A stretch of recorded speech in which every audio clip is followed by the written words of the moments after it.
On a donc branché le thermostat, donc on va l'allumer. Vous voyez, le thermostat est allumé, donc ça nous signale que la température programmée ici n'est pas celle qui est affichée. Ok, on va allumer le ventilateur et il commence par travailler. L'ampoule d'éclairage, bien entendu, ça, voilà. L'ampoule d'éclairage, simplement, ok, en étant chauffante, a commencé par donc chauffer. Ok, voilà.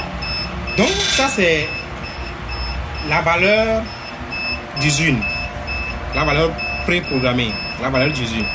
Maintenant, on va simuler le moteur pour voir comment lui aussi il travaille.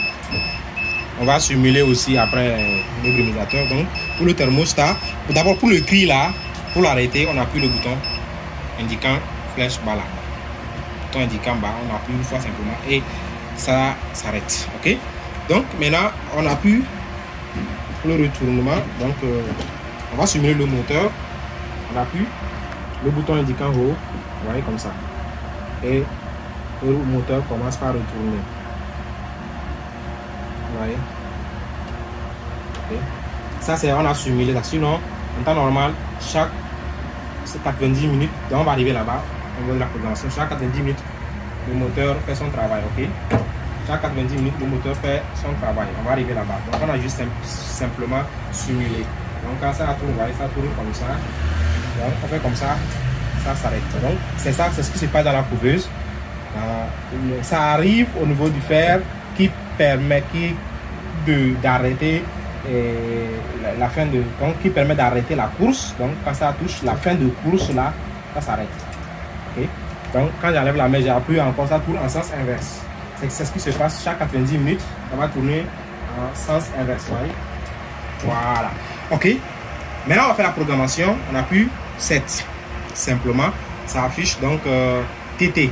TT donc c'est la température. Ok. Donc on appuie, on règle ça en 37. 7. On appuie OK. Simplement, ça vient sur l'humidité qui est à 60. Et c'est bon. Si c'est au début de l'incubation, c'est bon. Donc on garde ça. On appuie OK. Et on a fini le premier niveau parce qu'il y en a 3 niveaux. On a fini le premier niveau. Le deuxième niveau, c'est quoi? On appuie 7 et le bouton indiquant haut. Comme ça, simultanément. Voilà. Et ça met P1. P1, donc, c'est la température à laquelle l'alarme commence par nous signaler que la température est très élevée. Ok. Ici, donc, déjà 38,4, c'est bon. On avance. P2. P2, c'est la valeur à laquelle l'extracteur se déclenche. L'extracteur se met automatiquement en marche pour donc sortir l'excès de chaleur. Parce qu'on a réglé ça à 37,7, donc à 2 valeurs, différence de 2. Donc, au-delà de 37,9, déjà à 37,9, lui déclenche, l'extracteur déclenche pour sortir l'excès de chaleur. Donc, c'est bon. P3, c'est ce qu'on a réglé, la valeur que nous-mêmes de référence. Donc, c'est 37,7 nous avons réglé, c'est ça. Ok. Donc, on a réglé 37,7. Ça va commencer de quelle température et ça va couper à 37,7. C'est ça qui est P4. Donc, ça veut dire que la température minimale, en fait. Donc, là, on règle ça souvent à 37,4. Donc, pour qu'on ait 3 comme intervalle entre les deux. Ok. Donc, maintenant, P5, maintenant, c'est la température de la deuxième source de chaleur. À quelle température la deuxième source de chaleur s'arrête? Voilà. Donc là, à ce temps, on peut garder 37,4. Si on a réglé à 37,7, à 37,4, lui, il s'arrête. Et la source principale continue de chauffer jusqu'à 37,7 et elle aussi s'arrête. Donc ça, il n'y a pas de problème, on garde ça. Okay. Donc, P6, donc c'est la température minimale à laquelle donc l'alarme va commencer par clignoter, par crier que la température est faible. Voilà. Donc, il n'y a rien à faire là-bas. Vous gardez là cette valeur 36,9, c'est bon. On entame donc maintenant l'humidité. L'humidité P7. P7, donc, c'est l'humidité à laquelle l'alarme va commencer par nous signaler que l'humidité est très élevée. L'humidité est très élevée. Ok? Si c'est le cas, donc, ici, on avait un temps gardé 60 comme humidité. Et maintenant, l'humidité P7 maintenant est à 68. 68, c'est bon. Il n'y a pas de problème. On dit à 68. Si vous voulez, vous monter à 70, mais c'est déjà 68, c'est déjà bon. vous avez programmé ça à 60, à 108, ça va vous signaler que l'humidité est très élevée. Si ça, par exemple, seulement on vient d'allumer le thermostat, donc c'est sur 73, ça nous signale, c'est pourquoi l'alarme est allumée, ça nous signale que l'humidité est très élevée par rapport à celle qui est réglée. Il n'y a pas de problème, on regarde ça. Okay? P8, à quelle humidité donc le brumisateur doit-il s'arrêter? Le brumisateur là, quand il commence par travailler, il s'arrête à une humidité donnée. Donc déjà, à P8, maintenant à 60, il s'arrête. Donc c'est ce qu'on a réglé au fait. C'est ça l'humidité que nous-mêmes nous voulons. Ok? C'est l'humidité P8. Ok? On appuie maintenant, ok? Ça vient P9. P9 maintenant, à quelle humidité le brumisateur commence par travailler? Donc P9, donc c'est 55. Le brumisateur commence par travailler à 55 pour remonter ça à 60 et ça coupe. Ça commence par à 55, ça va à 60 et ça coupe. Voilà. P9, on a fini avec P9 et PP. PP5, c'est l'humidité très faible. Donc à 45, 47, donc l'humidité est très faible. Donc ça veut dire qu'on peut ramener ça à 45, ok? Pour les débuts d'incubation. On peut aussi toutefois garder ça à 47. C'est bon? 47, alors que l'humidité est très faible dans la couveuse. À 47, vous allez voir que quand l'humidité baisse à 47, l'alarme se déclenche pour vous signaler que l'humidité est très faible. Ok, on appuie OK et ça n'est fini avec le niveau 2. On entame donc avec le niveau 3. Le niveau 3 consiste à appuyer 7 et le bouton indiquant flèche barre. Ok, ce bouton là. On appuie les deux simultanément. Quand on appuie sur les deux simultanément, ça vient sur F1 et 90 minutes.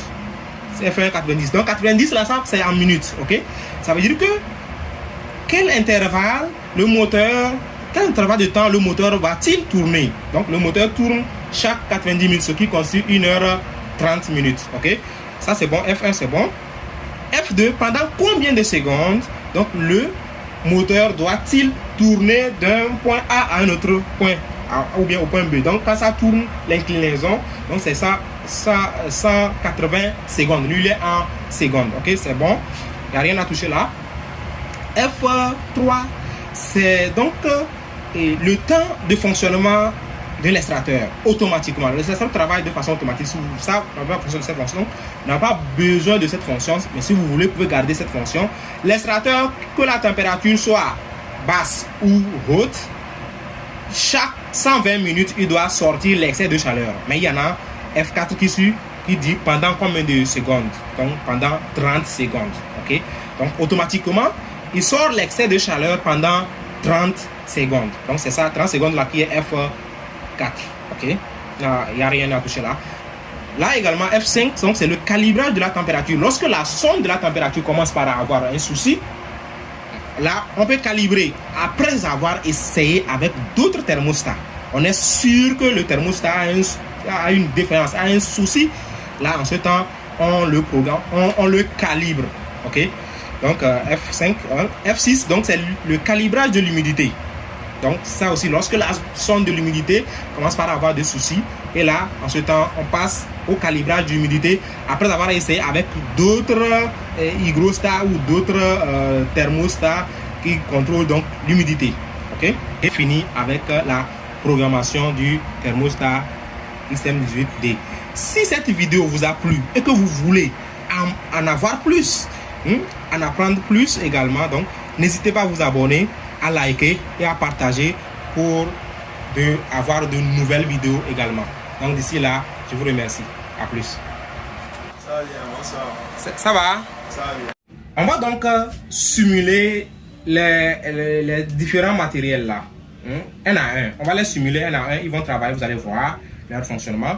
On approche la sonde de la résistance chauffante et on va regarder à l'écran. Vous allez voir la température est réglée à 37,7.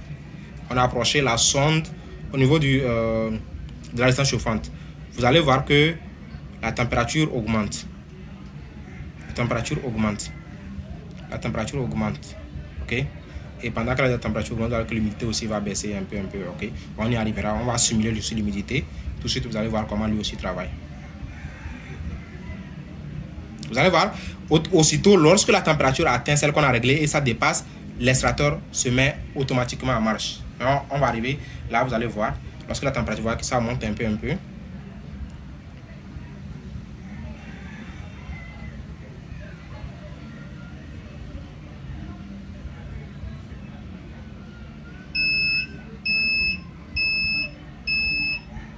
voyez que l'alarme a commencé par nous signaler. Bon, maintenant, ça, quand ça va à 37, 00 comme ça, vous allez voir que l'alarme aussi s'éteint. Voilà, actuellement, il signale que, voilà, 37 quelque chose, bon. Maintenant, c'est l'humidité, à cause de l'humidité que l'alarme est encore là. Et vous allez voir, on ramène.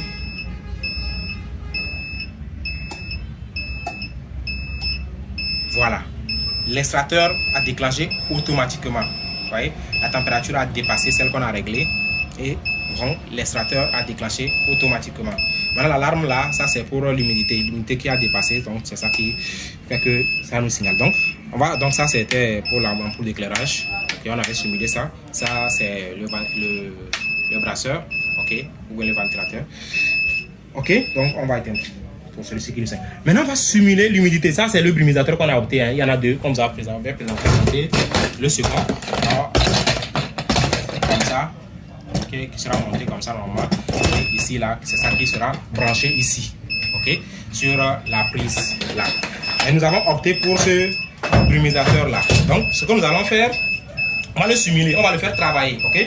L'humidité est à 60. Et l'humidité actuelle dans la couveuse ou bien sur le thermostat actuellement là où nous sommes ici, donc c'est 71. C'est ce qui fait que le brumisateur ne travaille pas. Si on simule ça, on amène ça ici 115 par exemple, vous allez voir qu'il va commencer automatiquement par travailler. Donc on va le simuler simplement. Donc, ok, température, ok, et l'humidité, on augmente l'humidité à 115 et puis voilà. Bon, ça est comme ça à 111, donc il faut au moins 5. On va ramener ça à... On va amener ça à 76, comme ça par exemple. Et là, on se regarde. Voilà. Automatiquement, notre brumisateur a déclenché. Voyez que là, en ce temps, ce bouton-là est allumé. Pour dire que le courant est passé. Le courant est arrivé sur la prise là. Et donc ça alimente le brumisateur ici qui crée de la brume. Contrairement à celui-ci qui donc lui chauffe.